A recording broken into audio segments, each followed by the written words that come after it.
Hi. Why does managing rejection matter? There is this old parable attributed to Gautama Buddha. A woman whose young child had passed away and was grief stricken approached Buddha weeping, begging him to heal her from her suffering.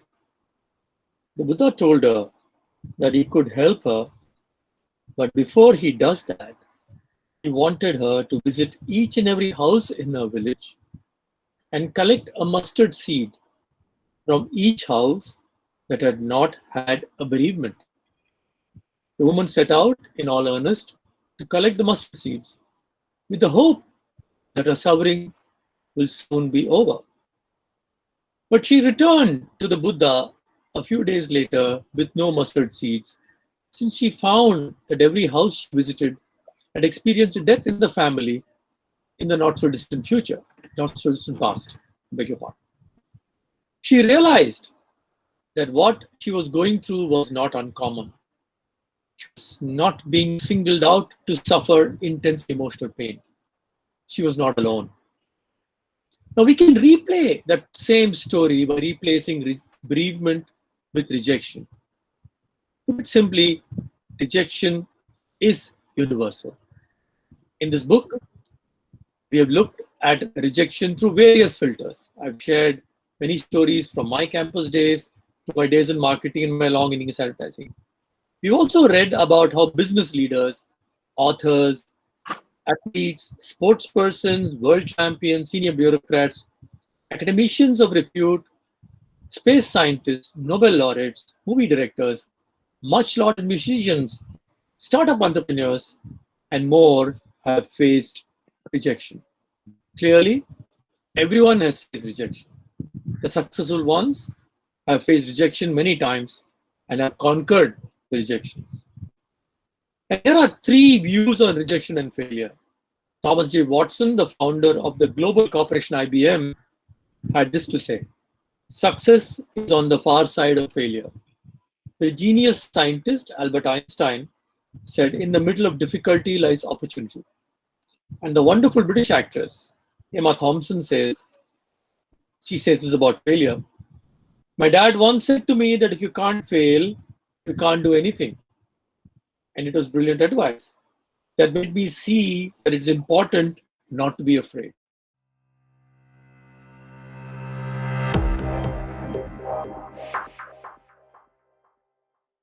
Hi, folks.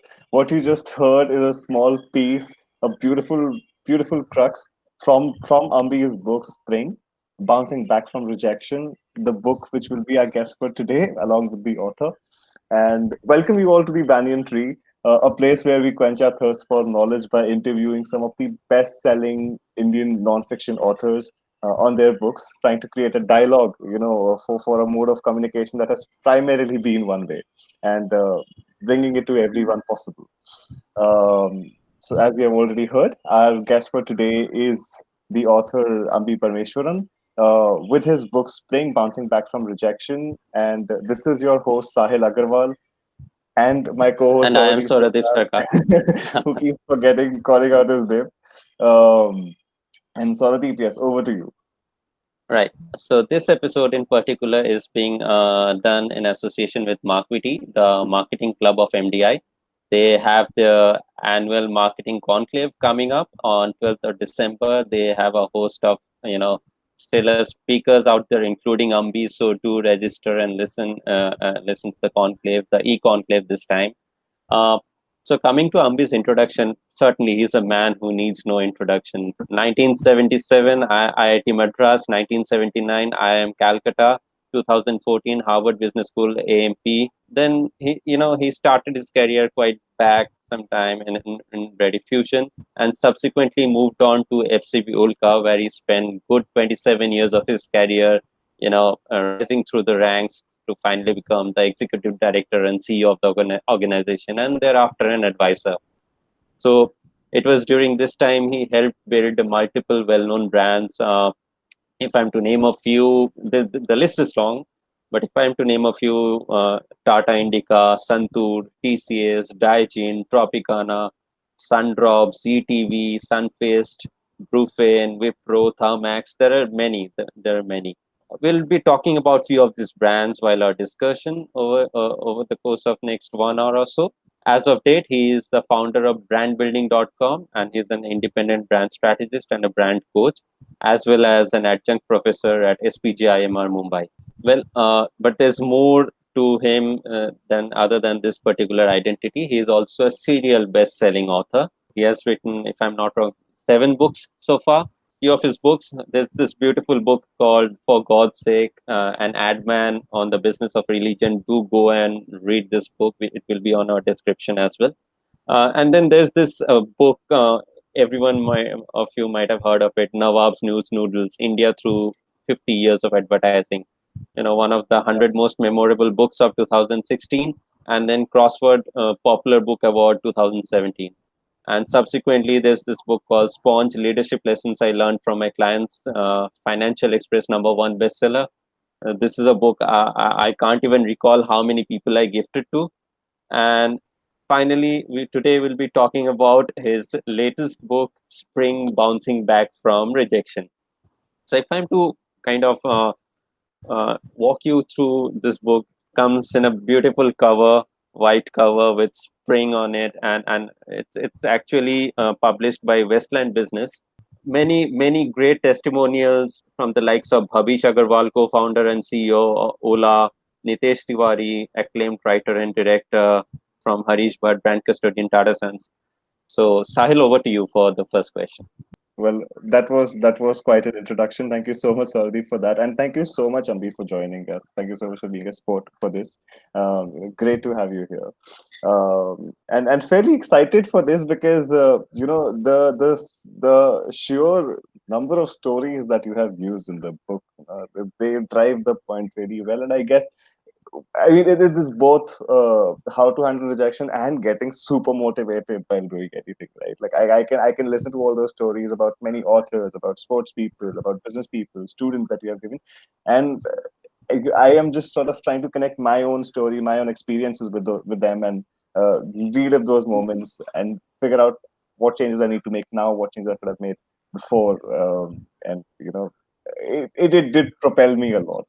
And on that very note, I guess comes our first question that the idea of facing rejection, or in fact using it to one's advantage, is quite an abstract one. And again, not a lot written there, right?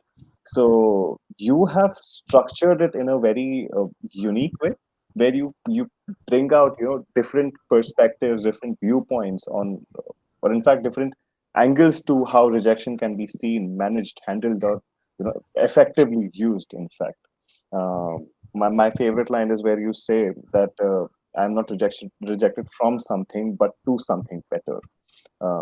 And you have brought out a nice theory and a good emotion with stories. So what was that journey like for you, to recall so many stories and to give it a general sort of view? Can you walk us through that experience of writing this book?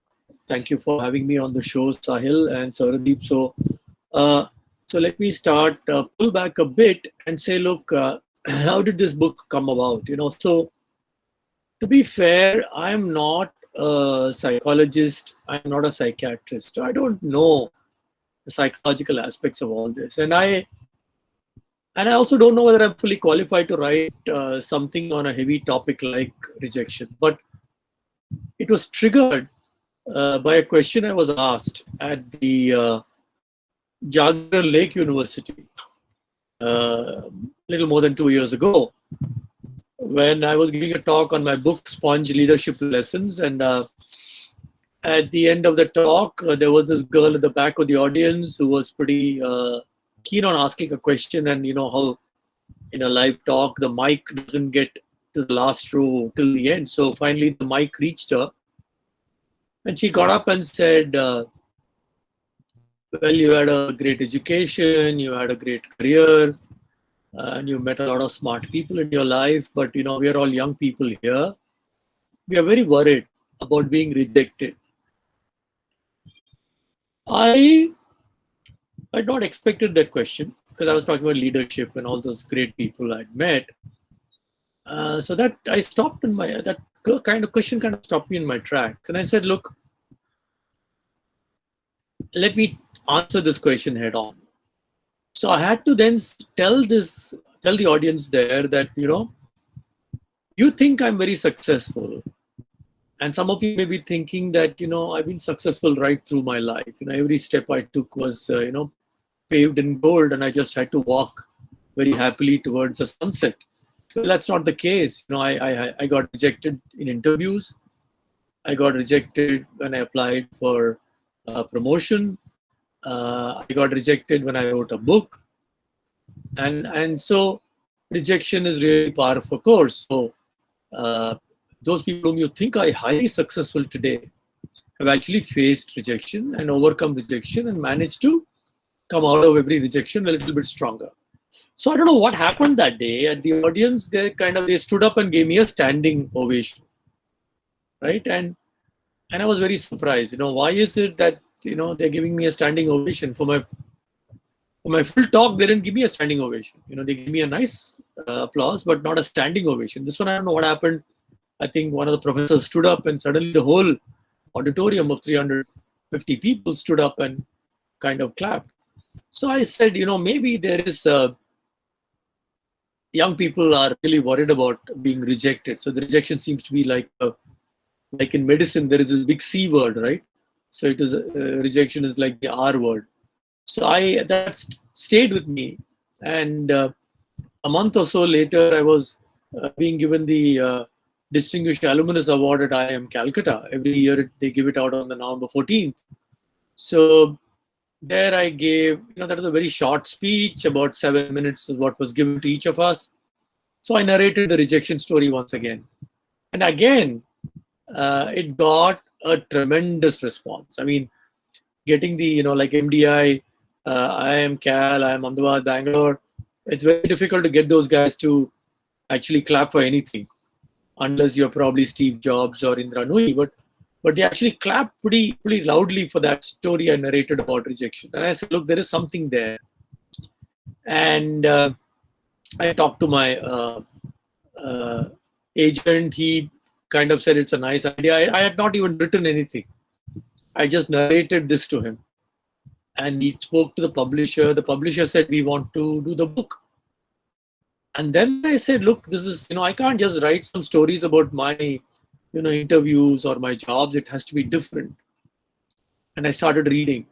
So as you will talk to more and more nonfiction authors, if you have to write one nonfiction book, chances are you have to read 20 nonfiction books. So I read many books on what is called resilience. Resilience is a big topic today. So is mindfulness. I read about emotional intelligence, mindfulness, resilience. I read a lot of articles.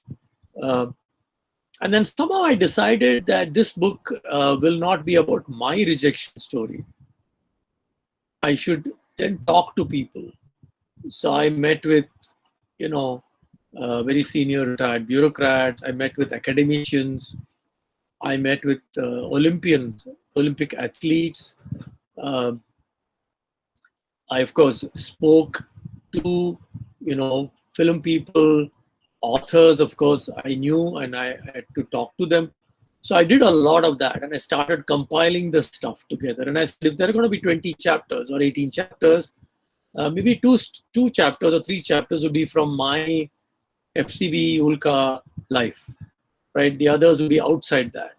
So then I started compiling it, and like you said, you normally when you start writing a book, you have a broad structure, and then you start putting things in place. And then I started, reading things like, don't take it personally. So, and I remembered a childhood story on don't take it personally, about, inner critic. And I remember reading about Dr. APJ Abdul Kalam and his autobiography, and I put something from there. And for those people who are following American politics, I discovered a very nice little episode from, Michelle Obama's book, which kind of fitted beautifully into this story. And if I was writing this book today, I'd have probably included Joe Biden in the book, because he's a guy who's really example of being rejected many times, right? So I pulled a lot of these things from popular culture, from what I was reading, what I happened upon, put all that together, and that became the book, which all of you have read and enjoyed, and here it is. So, uh, as you'll discover, nonfiction books tend to kind of grow, and unlike fiction, you don't write a nonfiction book every day. You do a lot of research. In the case of Nob New Doodles, again, I read so many books. I interviewed so many people. I saw hundreds of ads to finally decide how to structure the book. Same thing here. I must have collected probably 50 articles from, consumer behavior books, definitely from Psychology Today, which is an amazing website and magazine called Psychology Today. And I pulled a lot of interesting stuff from there. And so the way you do it is you pull something from somewhere that may refer to something else, that will refer to something else. And I discovered some amazing podcasts. Adam Grant has this amazing podcast, which I listen to. So that's a new discovery. And in the case of previous books, I never went to podcast. You always look at, YouTube videos, you look at TEDx talks. But for this case, this book, I also actually listened to several interesting podcasts. And then I put all that together. And the book was ready in Jan. And it will actually come out in April, but for the pandemic, it got delayed to October. So happy that young people, because, this book is really aimed at the younger audience. It's aimed at the 25 or 22 to the 35-year-old people who are scared of facing rejection. And they still don't have a formula to handle rejection. So this is the backstory on how the book was born. It's there in the book, but I'm narrating it to you. Yeah. I guess that very well sets the context again for the follow-up question that Souradip would have. Well, thanks, Sahil. And Ambi, this book perhaps couldn't have come out in a better time, not just because this is a stressful time for the economy, but also because this is the time when the summer placements are going on in B school, and the final placements are upcoming in the next few months or weeks, and I keep receiving calls, so do Sahil, from our juniors who are asking about tips. They're quite worried about getting rejected. But you have a very interesting story in this regard in the book. And I can see that change in expression on his face, because he has gone through that multiple times, and I'm like, oh yeah, I know what you're talking about. Yes, and so just setting the context, HUL has always been a dream company. It was a dream company back in the 70s. It still is a dream company, and it was a dream company for you too. And you got rejected by HUL twice, but the third time it was you who rejected HUL. So please tell our viewers this amazing campus placement story that you had.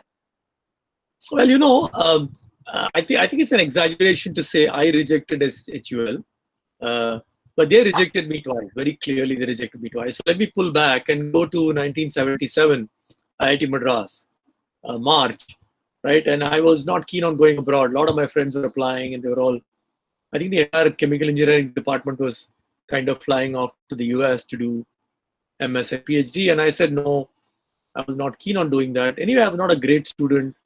I was not one of the toppers.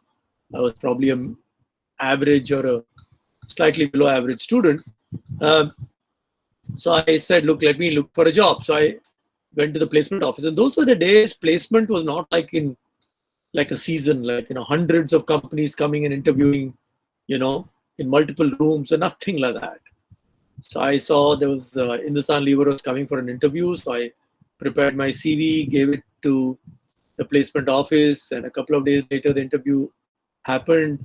There were several of us applying to chemical engineers applying to Hindustan Lever. I got, in the first round of the interview, I was asked a very simple, basic question, and I muffed it very badly. I didn't even know it was a basic question. In fact, I went back to my room and I discovered the answer to that question was on page 3 of a book called Unit Operations, by McCabe. I mean, those people who did engineering during my time will know that there was a book called Chemical Engineering Unit Operations, very simple book. I didn't know, I have a clue. So there I deserved to be thrown out. So I got thrown out. And my plan B was, of course, I got another job, but my real plan B was doing MBA at one of the better business schools. I got into IIM Cal. And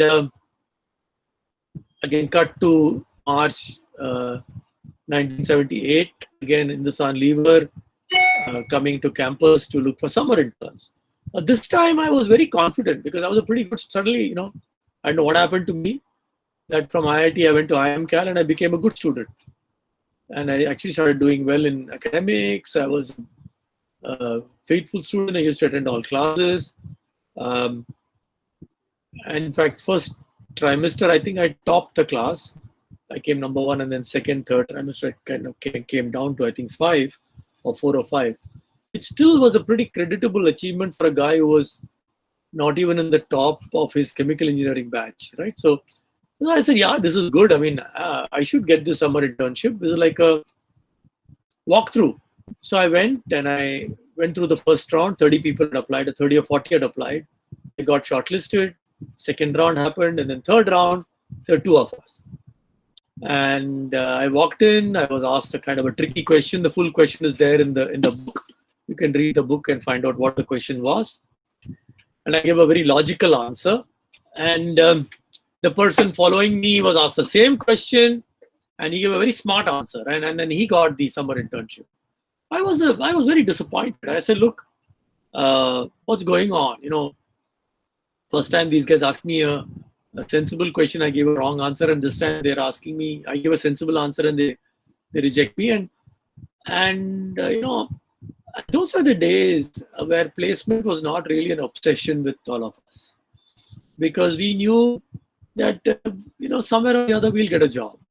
May not be a great job. Of course, those days, the fantastic job used to be Citibank, because Citibank paid very well. They also gave you an apartment to stay in Mumbai, right? I mean, that was fantastic. But I said, look, let me think this through. And I said, look, I'm going to do a summer internship in Kolkata. Because I said I lived in IIM Cal Joka, but it's not in Kolkata. I need to get a feel for Kolkata. So I said, let me look for a summer assignment in Kolkata. And again, I discovered an agency, relatively unknown agency at that time. Rediffusion was coming, and they were looking for a summer intern to be in Kolkata. I applied. I think I was the only guy who applied. And I got the summer internship. And my friends were saying, crazy, what's wrong with you? You could apply for Ponds, you could apply to Godrej and Boys. I said, no. I want to be in Kolkata, and I got this. So that's when I discovered advertising. And I spent time in their Kolkata office looking at campaigns being created.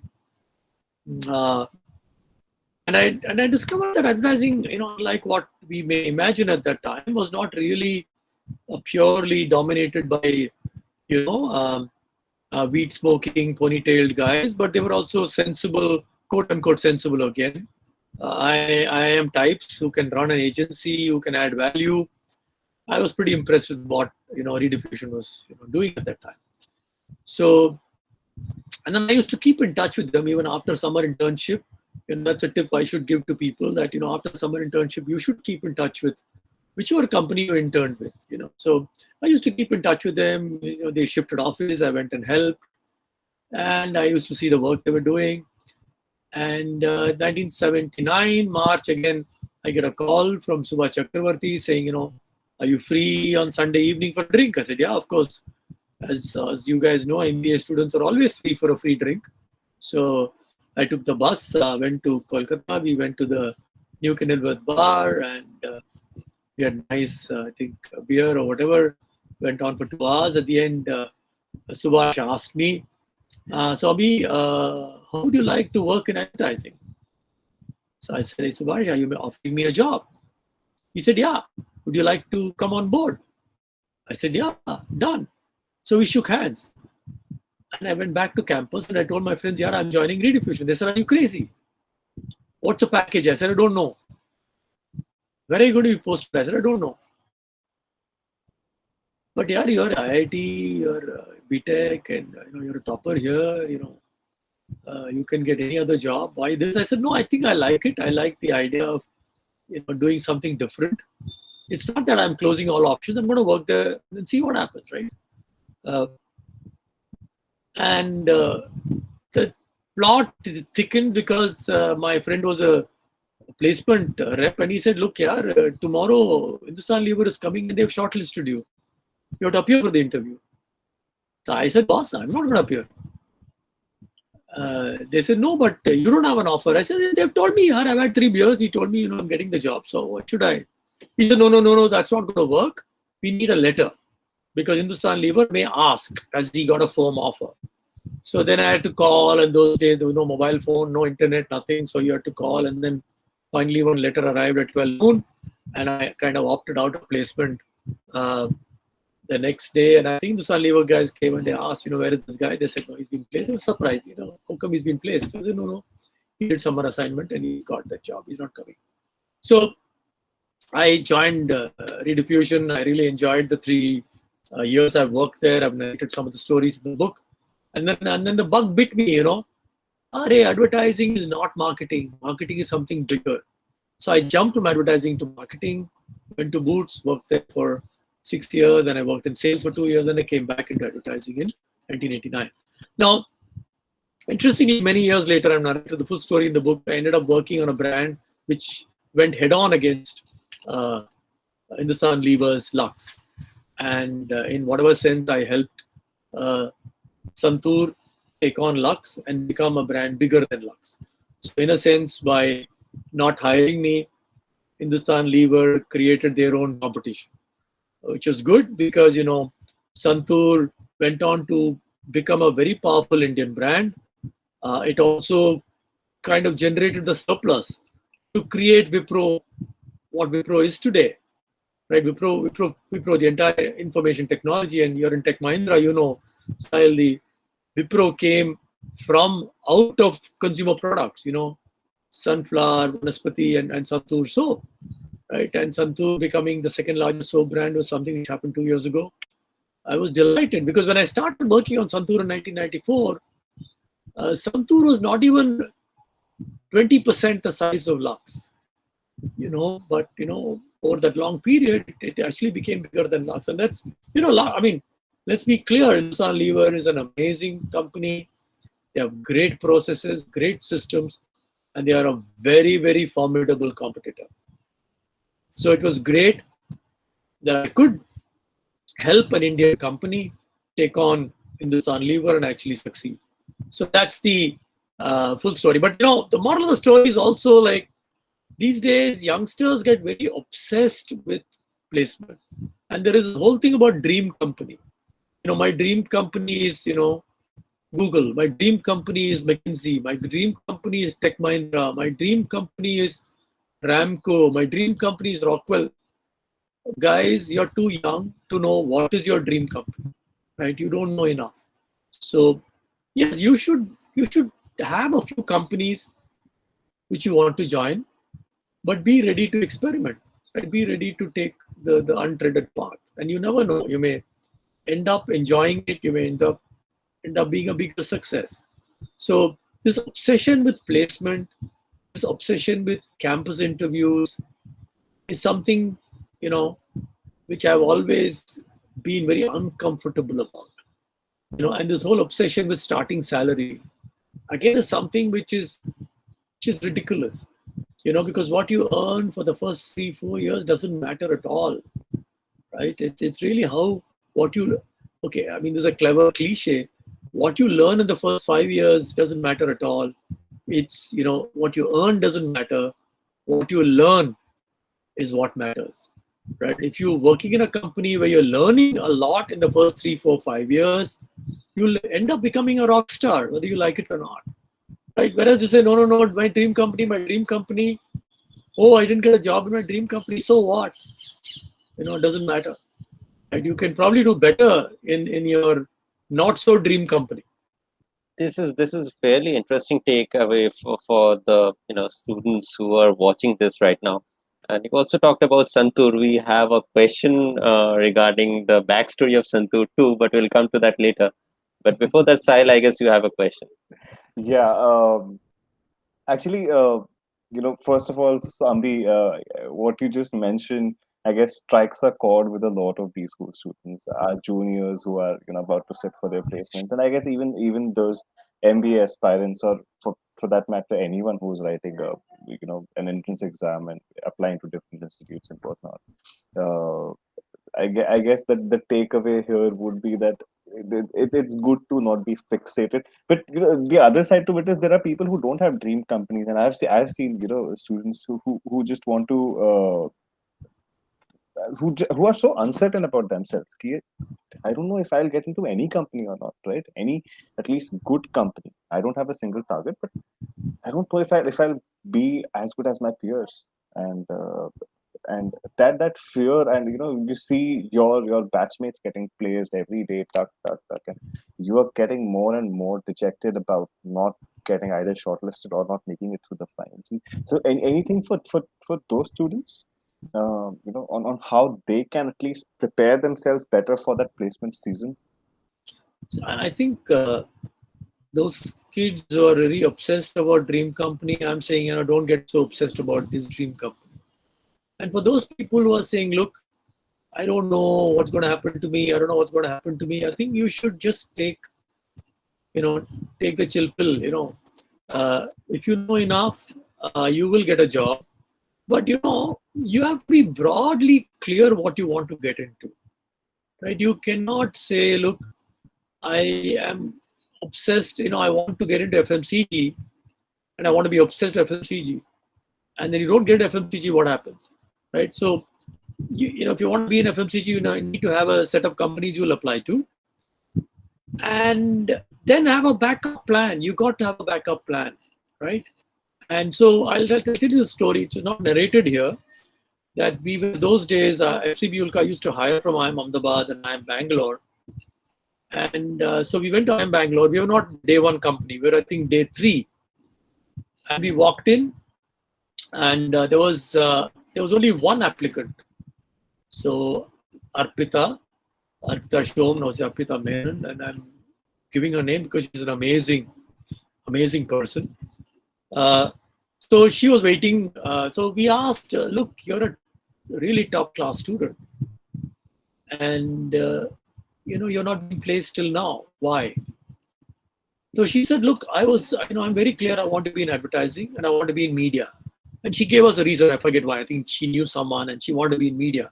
So we said, look, but JWT was here a few days ago or 2 days ago, yesterday. Why didn't you apply? She said, no, they said they came for Bangalore. I want to be in Bombay.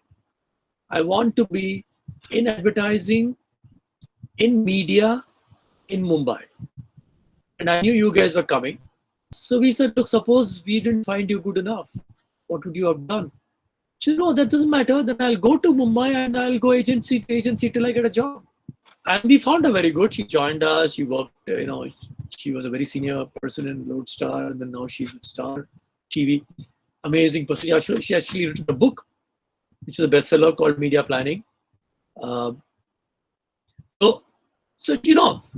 that kind of a person who's very clear, what she wanted to do.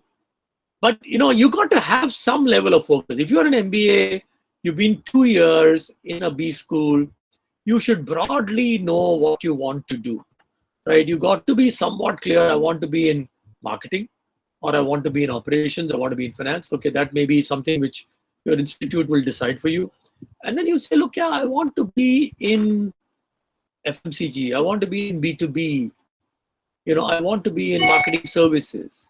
You have to have broad, you can't, you're no longer a school kid. I can accept a school kid saying that, I don't know what I want to do when I grow up. But you have done your MBA, and chances are your parents have spent a lot of money, helping you through this process, because in India, people don't take loans, so you actually get your parents to spend the money. So it's not being fair to them. After 2 years, you say that I'm not very clear what I want to do. So it's okay if you're not clear. Fine, that's not a problem. Talk to people. Talk to your seniors. Tell them what interests you, what motivates you, what gets you fired up, right? Talk to professors. Your professors will be able to advise you on what is your. If I remember in IIT, like I said, I was an average kind of a student, and two of the professors asked me, why you're not going abroad? Because I said, look, sir, they said, no, this credit point, 7.4 is okay. I will give you a letter. And Gupta, R.K. Gupta was one of my favorite professors. Said, look, and he had done his PhD from Columbia. He said, yeah, Ambi, you should go and do an MBA abroad. I'll give you a letter, go. So I said, no, sir, I'd rather do it here. Thank you very much. So talk to professors. They are more than happy to help. And I remember this happened in my class that, I was taking a class for the non-marketing major, the marketing minors, right? And one of the girls came and said, look, I want to be in marketing. I said, what is your so-called specialization? She said, I have actually finance, but, I've been attending all these courses and I want to be in marketing. So I said, why don't you apply through placement? They said, no, in our placement, there are some rules, right? Marketing jobs, only the marketing specialization can apply. Okay. I can't apply. So I said, look, I don't want to violate any rule here. So find out what is the possibility. So she said, no, if a company is not coming for placement, I can apply to them. Or if a company has come for summers, or in the case, autumns, and they've taken someone and they're not coming for final placement, then I can apply to them. So I said, fine, find out. And then we identified two companies where I will send a CV to. It was Pidilite and I think Wipro Consumer Care. So Pidilite, there was Chandramouli Venkatesan, is an old friend. He had these fabulous books. God bless his soul. He passed away last month. So I wrote to him saying, look, this girl is in my class and she's really nice, very, very dedicated, very committed. And she wants to be in marketing. Is it possible for Pidilite to interview her? He said, yeah, done. And Wipro also said done, but Wipro took a few days extra to respond. By then, Pidilite had interviewed her and, had given her an offer and she joined Pidilite. I suppose she's doing very well now. This is a 2-year-old story. No, the point is, you have to, if you're confused, you don't know what you want to do, talk to your friends, talk to your seniors, talk to your professors. But at the end of your MBA program, you should know what you want to do at least for the next 3-4 years. That I want to be in advertising for 3 years. I want to be in market research for 3 years. I want to be in supply chain management in a automotive company for 3 years. Have to have some clarity. If you don't have that clarity, fine. Talk to people who can give you some advice. I work as an executive coach, right? So I work with senior people, and a lot of time they also go through this kind of a thing. Where am I going? What am I doing? So then you have to sit and get them to talk. What do you enjoy doing? What is it you hate doing?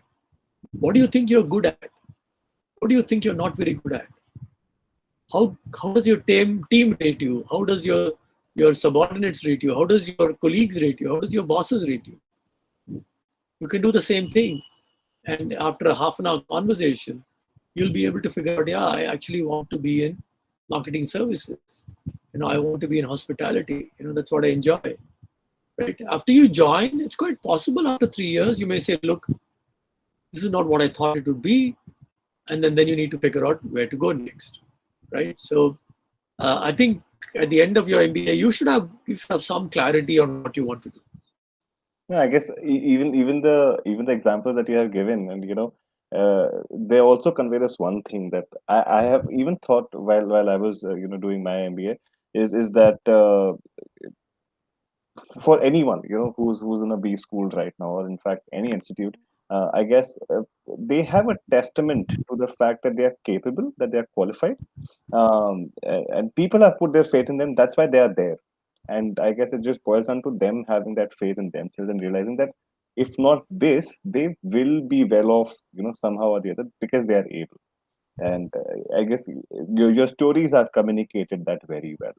And since you talk about that journey of preparing oneself for rejection. And I guess it is only sort of poetic in a way that when you're writing this book, and now I am assuming let's going back to the time where it is due for launch, right? Did you have this sort of anticipation that how people will accept it, whether it will be successful or whether it will be rejected? Did you go through that journey of anticipating or some fear of rejection here for your book Spring? Yeah, every time when you write a book, every time you write a book, you're not, obviously you do have a few people around you. It could be a publisher, it will be, in my case, my agent, Anish Chandy, whom I trust blindly. And of course, my biggest critic, my wife, who reads everything that I write, even before I send it to Anish. So you do get feedback from them saying, it's becoming a little heavy, it's becoming a little light, you need to change it. So you do that. And then when when the book comes out, you always have to be ready to face brickbat, right? Nawab Noodles, as you know, was a crossword finalist. It was among Amazon's 100 books of the year. But two magazines really thrashed the book, right? And I remember India Today review, which was very negative. And strangely, I met the reviewer a year later at the Jaipur Lit Fest. She was on a panel, I was on a panel, and I walked and I recognized, she introduced herself and I recognized the name and I said, look, I think you reviewed my book. So she said, yeah, Nawab, yeah, I reviewed it. And I said, you remember the review? And she said, yeah, I do. And I'm surprised you're still talking to me. I said, no, I'm okay with you because you're the wrong person to review that book. You're a professor of anthropology and sociology or something like that. That book is not meant for you. That book is meant for people who are interested in advertising and mass communication, not for some anthropology professor to, critique saying that this has not been covered well enough and that's not been covered well enough. So she said, no, I didn't, I said, it's okay. You wrote it. It's fine. And the book is done actually well. I was actually happy that the book got reviewed. I mean, very often, getting a book reviewed itself is an achievement. So I said, look, I'm very happy the book got reviewed in every big magazine and newspaper. And yours, I think, was the worst review. She said, oh, I'm very sorry. I said, no, it's okay. It's okay. It doesn't matter. All is forgiven. You reviewed it with the best of intention, but the book is not meant for you. The book is not meant for a double PhD on anthropology. Not at all. So you do get bad reviews. But the good thing about Spring is, I've sent it to some of my old bosses, whom I consider them to be extremely, shall we say, critical of stuff, because they can be open and critical of whatever I write. In their eyes, I am still a 25-year-old kid, right? So I was surprised that even two of them actually called and said, look, this is very good, very good. They really enjoyed the book. And they said your tone and manner is, I can see that's evolving, it's becoming different. So that was very, very, I was delighted to get that. And of course, what I do normally before I send my final book to the publisher, I actually print it out in spiral bound copies. I make 10 of them and give it to 10 different friends. And then I ask them for feedback. In this case, I actually gave it to my son as well for feedback. So all of them give me feedback. In fact, a couple of friends even suggested something from their own life to be added in the book, which I did with their permission. Right? So you do get feedback. But, finally, you don't know. I wish the problem is, like you said, pandemic, maybe the book is a little more topical otherwise. But, a lot of my audience actually pick up my book at the airport bookstores. 30-40% of my books sell in the airport bookstore because one, marketing community tend to travel a lot. They fly around a lot and they do pick up a lot of books at the bookstores. The bookstores in the airports are all shut, which is like a big blow to my genre. I mean, it may not hurt other kind of books, but this particular type of books which are aimed at young people in marketing who are traveling. That's been a bit of a blow, but it's okay. I mean, you can't keep indefinitely waiting. Publisher said October is good enough. Let's go. So we're doing it, right? So you're always, whenever you write something, you've got to be ready that someone is going to be ready to critique it, and it can get rejected, which is fine. That, I guess, that coming from you puts things in perspective, I guess, as a universal statement. So thank you for that. And now I guess somewhere continuing along this line, but taking a small, and I know, sorry, you are itching for questions, but it's just that when we were discussing, so something very interesting came up, and we felt it is very relevant for this conversation. Um, have you heard of the Tanishq fiasco? The latest two advertisements that have come out, and The first one or the second one? the both. We are referring to both here. For those who might not have heard of it, so Tanishq made two successive ads which were got lambasted by the audiences, even politicians for that matter. One was to do with religion, and the other was to do with Diwali and air pollution. And soon after the public outcry, they took their ads off, right? um, this, I guess, brings sort of the two things that now we know you for in a single piece. One is brand management, and second is rejection, right? And you have broadly talked about in your books about how individuals can deal with rejection, what they can do, what they can learn from it. What is your take on this Tanishq fiasco? As a brand, how do you, or as an organization, how do you take rejection? What can you do? How could they have done right? What did they do wrong? And as a brand, how do you handle rejection? Okay, so Sahil, uh, Tanishq, I've written about Tanishq, I've quoted about Tanishq. In fact, Govindraj Etraj, on his Boom Live, we did a full episode on the Tanishq, the first first Tanishq problem which happened. Second one, I think, was a smaller problem, but anyway, it happened. So a couple of last month, I wrote an article in the Business Standard about brands facing rejection. What should they do? And I had explained that, in the book, I explained that there are 3 steps to how do you handle rejection: facing rejection, processing rejection, and learning from rejection. Right? So in the case of brands, actually the same thing is true: face, process, learn, and reboot. Right? So I've given 2 examples. One is Cadbury Dairy Milk, the worm infestation episode which happened. Right? And I'd said how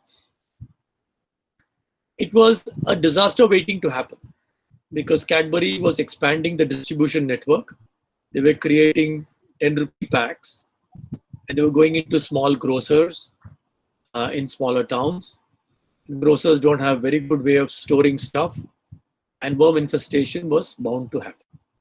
Right? So they probably knew this was going to happen, but then it kind of broke into mainstream media, and it became a big outcry. What did they do? They pulled all the stocks out of the market, went back to the production line, changed the production line, made it fully sealed, and then they got Amitabh Bachchan as an endorser to explain what they've done. 6 months they lost the sale, but then they came back and they've done phenomenally well. Right? So facing rejection, processing rejection, learning from rejection, and rebooting. They did all that perfectly well. Again, a brand which I was involved with, Tata Indica, launch, had issues. Then they had to go back to the drawing board, make some corrections in the car, came back as Indica V2, right, and became the largest selling car in its class. So this whole story took, ran from 1999 till around 2001. My family owned an Indica, so yeah. So if you don't the original Indica, you start the car, the whole colony knows your car is right. But the Indica V2 fixed all that. They were really actually small issues, but they got magnified, right? but they got fixed. Maggie went through a similar problem recently. In their case, they did the first step very badly. They didn't know how to handle, facing the problem, facing the rejection was something they did not know what to do. They went into a shell. It became too big. Otherwise, they could have easily managed to come out of it much more quickly. But then later they managed it, right? They did the second and the third part very well. They processed it very well. They brought a new CEO who understood the Indian ethos, who managed everything, and then they learned from what had happened, and they've done a reboot and succeeded. So I think, I'm surprised that Tanishq did not, and I spoke about it in the other talk. I said, look, there is the mood, there is what is called mood. Mood of the nation is today very disturbed, right? A lot of joblessness, pay cuts, small businesses all shut down, right? So there's a lot of anger, right? At this stage, a small spark can become a big fire, right? And they made the mistake of actually putting the ad on YouTube, not on TV. If they put it on TV, people who love Tanishq would have, stood up and supported them, right? They did not. So today they are under scrutiny, and that firecracker thing was such a small thing. It doesn't matter. I mean, what's so great about it? Even schools are telling kids don't use firecrackers, right? For 10 years now. So it was not such a big crime against the traditions of this 2,000-year-old civilization we live in. It's not. But then they got caught and they quickly backed out. So what they've learned is when they get into a hot spot, they quickly retreat. Now, I think it's a smart thing to do, right? There is no point, you're not, and I've said this in many occasions, brands cannot change society. Brands can reflect changes in society. Brands can reflect the somewhat smaller changes in society. But brands can't change society. Now, the same first story, if they had said this is based on a real story from Kasaragod, Kerala, everyone would have shut up.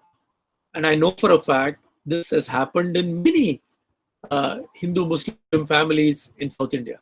The fact that you celebrate the bridal shower, in a Muslim household. But it turned out to be a big mess, and then they had to withdraw it, and they got threatened, and it was also the peak selling season. So it all the kind of things got into the wrong time, and I don't know why that firecracker thing really happened, and I just don't know. So it's really the mood of the nation, which is very sensitive today to everything, and you've got to be a little more careful now. And then finally, probably your job you have to realize is to sell your brand, not to change society. Though there is a counter argument, people keep saying no, brands should embrace, and I've written about it in my previous book on how brands need to embrace progressive societal trends, but you got to watch out for that. But you also realize the limitations of advertising. No one is going to change his opinion about caste, creed, or religion based on an ad. That's not going to happen. That's never happened. I don't think it'll ever happen. Yeah, that's a very bold statement to make, and I guess that's a conversation for a whole different time altogether. But the moment you said that brands don't impact change but reflect the changes in the society, the marketeer in me is thinking, I don't know, that sounds very counterintuitive. Because I have at least so far read about the power that brands play in the society in shaping it. So coming from you, I guess something that has really given me some food for thought there, and I'm going to reflect on that, and maybe come back to you with some questions in person later.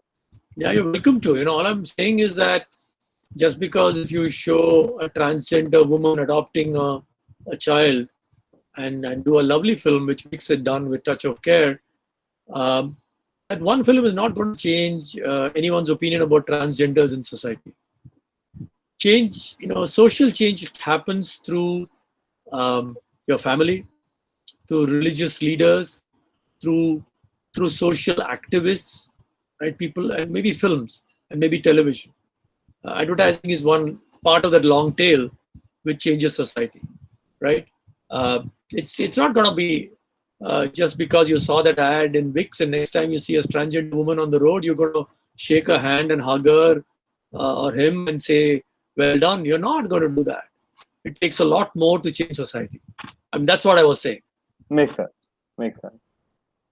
And Ambi, talking of brands, coming back to your book, page number 91, you took over the brand Santoor at a relatively young age, and you mentioned about an incident I had a good laugh at. It was the time when the Santoor was not really doing well, and the CEO of Wipro Consumer Care Division, Mr. P.S. Pai, happened to gift out the book Positioning by Ries and Jack Trout to MD of FCB Ulka. And subsequently, you guys were also told to step out of your South Bombay offices and visit the markets of Kerala and Karnataka. So, what is this story all about? The mild rejection and then getting back. Well, I moved to, I was in Chennai for 5 years with Ulka, and then I moved, those days we were called Ulka Advertising.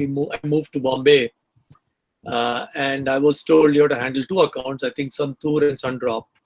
And when I took over the account, I was not very clear that I was being, going to be stuck between the devil and the deep sea. Because the managing director, our MD, was convinced that we had a right idea, which was the younger looking skin and the mistaken identity. And we had the right story to tell that, which was an aerobics film, which is described in the book. The brand had done very well. Ulka had got the account in 1989. So 89, 90, 91, 92, the brand had done well. In the 93, 94, the brand had started tanking. And the client was wondering very seriously, saying, look, is this younger looking skin story now run its course? That we need to change this story and go to something else. And the agency was told to work out some new ideas. But in the agency, there was a camp which said that no. The younger looking story actually is a very powerful story. We need to reinterpret it, right? So the idea is good, reinterpret it, versus the idea is bad. Let's look for a new idea. And I was caught in this kind of conflict. And so after going and spending time meeting the client, understanding, I realized that while the client said the idea is bad, but they were willing to give it another shot. What they were unhappy was with that script which the agency had presented, which for some foolish reason it was called Jazz. And Mr. Pai said, look, what is Jazz? My consumer is in Andhra and Karnataka and Kerala. What do they know about Jazz? But no one tried to tell him, look, Jazz is just the name of the film, that Jazz is not in the film. But anyway, so I had to find a way out. And what I did was I kind of reframed the problem, wrote another script, presented 2 scripts to the client. One was what we call the Jazz film, which I renamed it as Aerobics.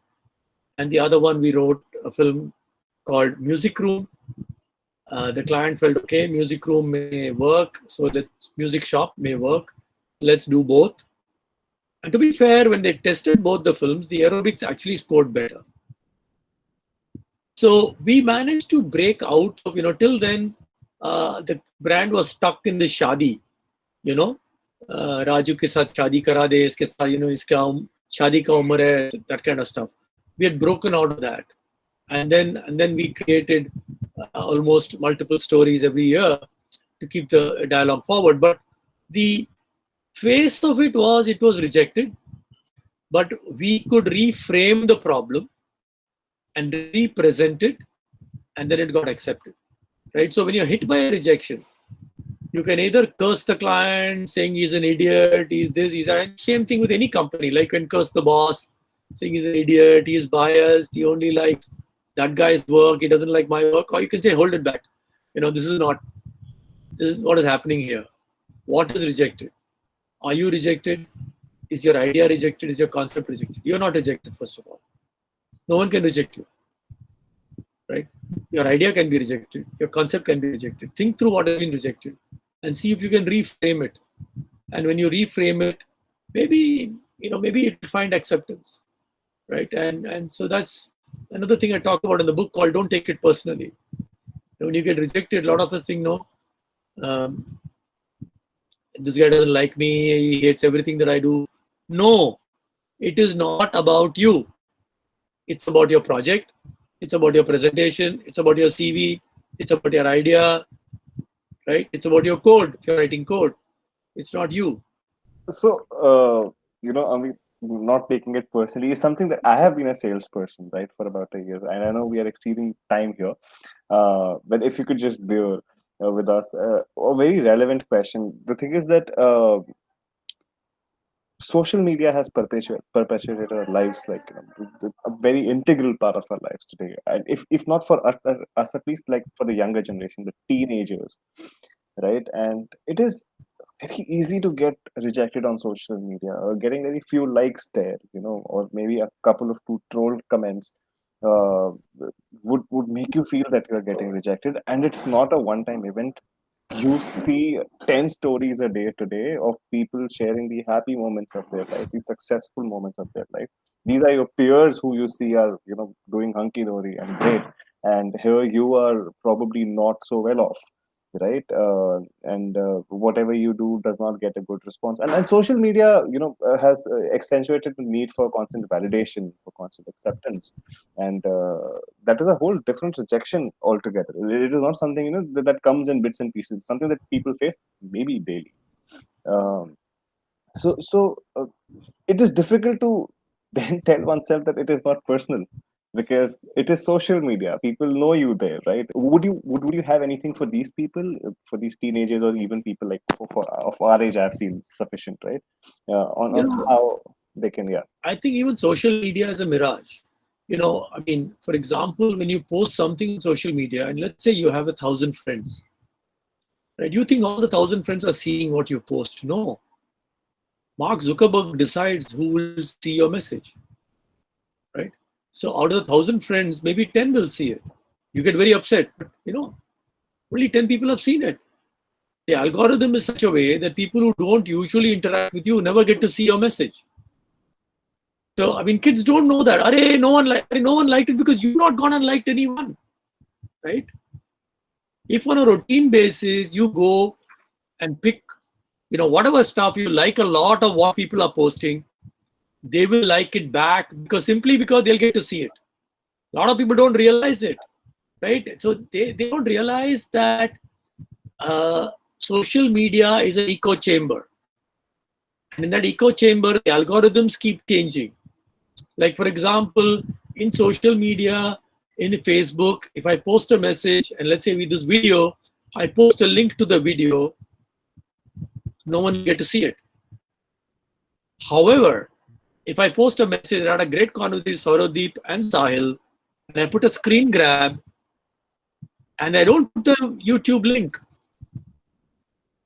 100 people will see it.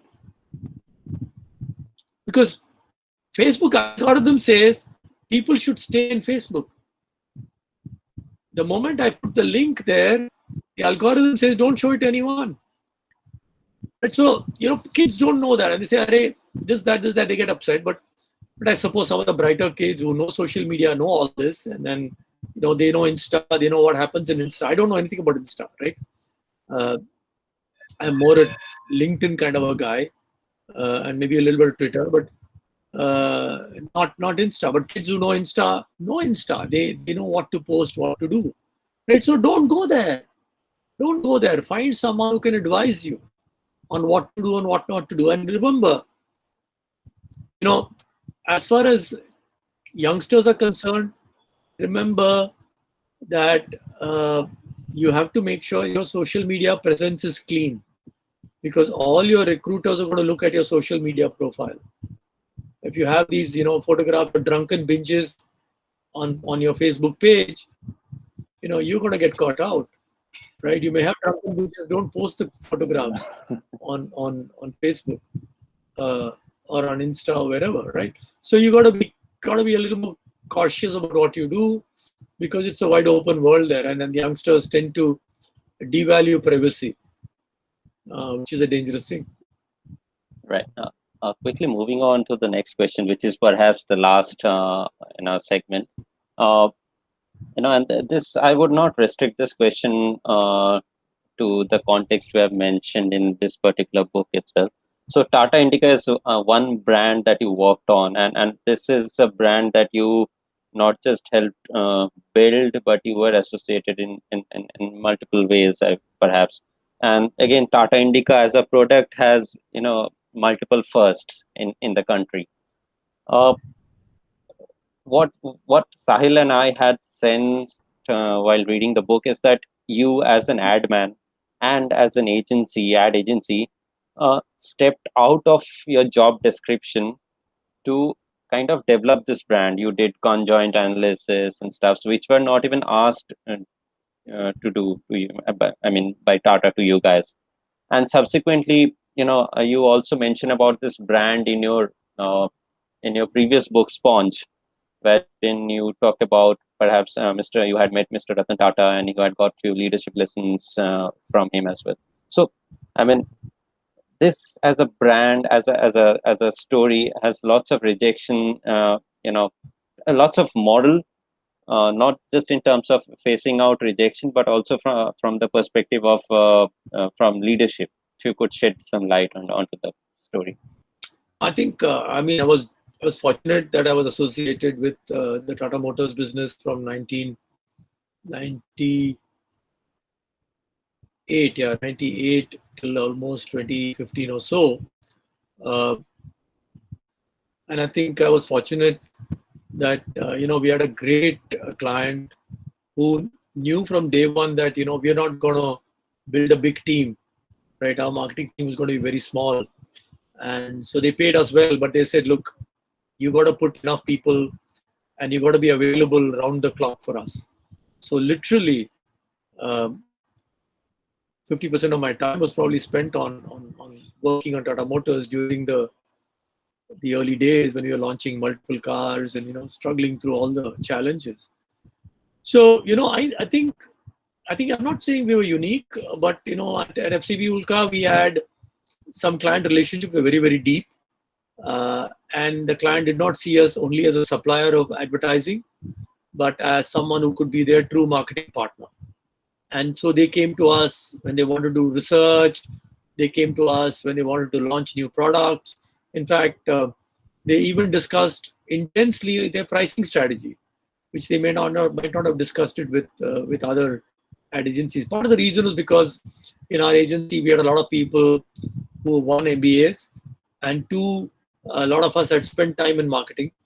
As a result, we understood the other side of the game, that brand success doesn't come with just one clever ad. There's a lot more going into the success of the brand. So we sometimes you say, look, advertising is not going to save this brand. You guys better fix the product quality, or you guys better get the pricing right. It's not going to work.